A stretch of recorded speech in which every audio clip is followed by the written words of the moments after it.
Hamas के साथ युद्ध के बीच इजराइल के उत्तरी फ्रंट पर लेबनान और इजरायली डिफेंस फोर्स के बीच लगातार गोलीबारी हो रही है।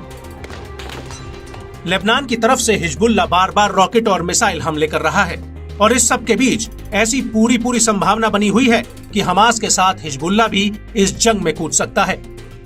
लेकिन इजराइल पहले ही चेतावनी दे चुका है कि हिजबुल्लाह का ये फैसला उसके लिए आत्मघाती साबित हो सकता है।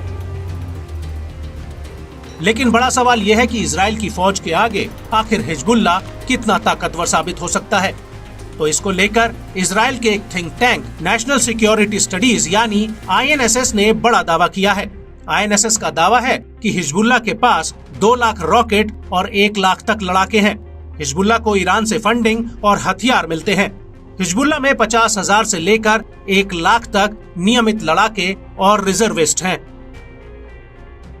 INSS की रिपोर्ट के मुताबिक हिजबुल्लाह के पास करीब 40,000 ग्रेड टाइप रॉकेट जिनकी रेंज 15 से 20 किलोमीटर तक और करीब 80,000 मीडियम लॉन्ग रेंज रॉकेट जो 100 किलोमीटर तक जा सकते हैं और करीब 30,000 रॉकेट और लॉन्ग रेंज मिसाइल हैं जो 200 से 300 किलोमीटर तक का दायरा कवर कर सकती हैं।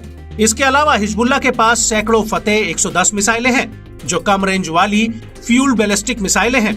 इन मिसाइलों को ईरान ने बनाया है। ये मिसाइलें 500 किलोग्राम तक विस्फोटक GPS आधारित नेविगेशन तकनीक से ले जा सकती हैं। इन मिसाइलों की सटीकता और विध्वंसक क्षमता काफी ज्यादा है। INSS की रिपोर्ट में यह भी दावा किया गया है कि हिजबुल्लाह के पास उच्च गुणवत्ता वाले C-802 जमीन से हवा में वार करने वाली मिसाइलें हैं जो चीन की बनी हैं। इसके अलावा हिजबुल्लाह के पास रूस की याकोट और उन्नत किस्म वाली कॉर्नेट एंटी टैंक मिसाइल भी हैं जो मोटर बम और एंटी एयरक्राफ्ट मिसाइल SA-17 और SA-22 वेरिएंट को लॉन्च करने में सक्षम है। ये मिसाइलें ड्रोन और हेलीकॉप्टर्स को उड़ा सकती हैं। लेकिन हकीकत में हिजबुल्लाह के पास कितने और कौन कौन से हथियार मौजूद हैं, इसका कोई आधिकारिक आंकड़ा मौजूद नहीं है।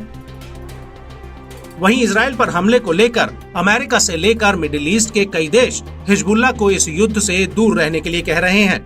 लेकिन हिजबुल्लाह के डिप्टी चीफ नईम कासिम ने कह दिया है कि हिजबुल्लाह को अपनी जिम्मेदारी पूरी तरह से पता है और हम तैयार हैं और पूरी तरह से तैयार हैं।